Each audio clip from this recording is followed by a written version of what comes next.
The ongoing Ukraine-Russia conflict has exacerbated food insecurity globally. For Africa, it means massive hunger as a result of the surge of food and fuel prices since February. How is the situation on the ground right now in West Africa?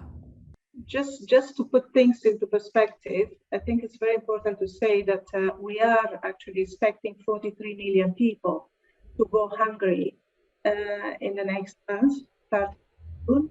This is happening actually already before the Ukrainian crisis. The main drivers of this food security crisis are actually conflict, COVID, and the impact of climate change in this region. So on top of that now, we have the crisis that is due to a war that is being fought far away from the Western African region.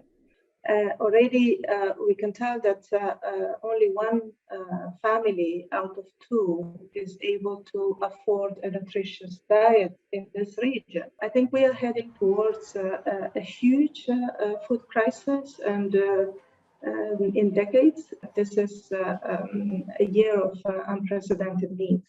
I would like to know more about specific unique challenge that West Africa is facing in terms of combating food insecurity. As you know, this is a region where there's a lot of political instability. We're talking about Mali, we're talking about Burkina Faso, northern part of Nigeria, Central African Republic, where many parties are fighting. The local communities, especially those who are the most marginalized, the most vulnerable, and especially women and children are the ones who are actually paying the brunt of this conflicts. They have to abandon their fields, and of course, with that also the government is retrieving, and with the communities losing access to some of the basic services. So this is, and plus, the effect of climate change is quite devastating.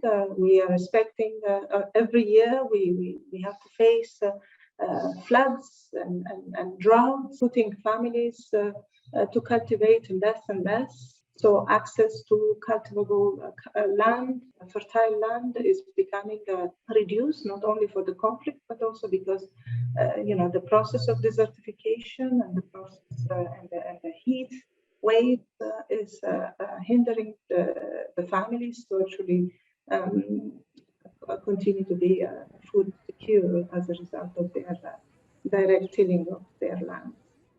As you mentioned, all the challenges the West Africa region is facing right now, but there's no short of existing policies and the programs in place in the framework. It bears a question: what is missing? Is this political willingness? Is this lack of technology? In other words, what could be done? What could be changed when we aggregated all those money and effort? I think we are heading towards unprecedented times where the needs are unprecedented, and the type of measures that are required, they must be unprecedented. And you can see governments, they tend to put in place measures to protect their own market, right? Especially in the face of a projected food shortage and then the consequences of the inflation spike that we are actually witnessing. And what we are asking actually is to say, please don't put those barriers, but allow the movement, the free movement of food and agricultural commodities across the region.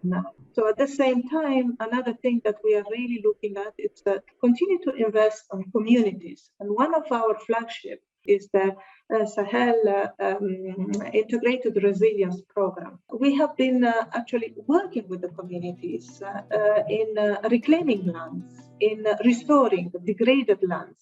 So basically, barren lands are brought back to life and redistributed, especially amongst the population that are the most marginalized. At the same time, we need also to boost the economies by supporting the supply chains, for example, supporting the smallholder farmers to bring their food to the market and to link them to create value chains, and at the same time also investing in the children. Given the fact that we are talking about this region where you have a very young population, it's very important to continue to invest in them.